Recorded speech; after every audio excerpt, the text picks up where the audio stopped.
25 Kafei, dans le mois de Shvat, on va rentrer Bezrat Hashem bientôt à Rosh Chodesh Adar.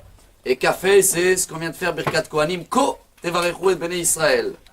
Chers amis, aujourd'hui, on est dans la paracha Mishpatim, les règles, et il y a une règle qui touche notre vie chaque jour, pratiquement dans chaque plat, et qu'elle est marquée dans la paracha d'aujourd'hui, et on va essayer de la comprendre ensemble. Lo tevashel gedi b'halevimo. La Torah, elle dit 3 fois, ne fais pas cuire le veau dans le lait de sa mère. De là vient l'interdiction que tout le monde connaît, de ne pas mélanger le lait et la viande.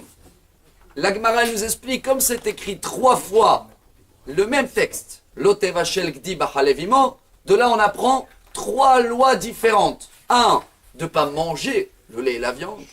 2, de même pas profiter du lait et de la viande. 3, de même pas faire cuire ensemble le lait et la viande. Et chers amis, beaucoup, ils ont essayé de donner un goût à cette mitzvah-là. Il y en a qui disent que ça reste une loi qu'on ne peut pas comprendre, mais il y a un rabbin qui s'appelle le Kliyakar, il a écrit un livre, Rabbi Shlomo Ephraim. Il a été décédé le même jour que Moshe Rabbeinu, le 7 Adar 1619, donc il y a 400 ans à peu près, 398 ans pour être exact. Et lui, il amène un goût extraordinaire.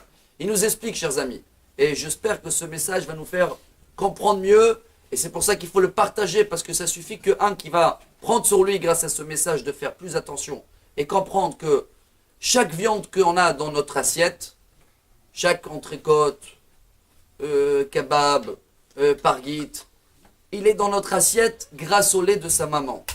S'il n'aurait pas allaité quand il était petit, le veut, il aurait été jamais grand.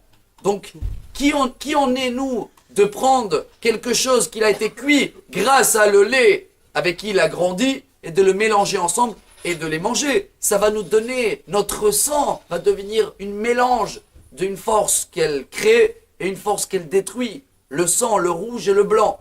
Donc, c'est une des raisons pour comprendre que chaque mélange de viande et de lait est interdit. Bien sûr que combien de temps il faut pour séparer entre les deux. Shulchan Aruch, il amène 2 raisons. Il faut prendre les dents en considération. 1, tout ce qui reste dans les dents.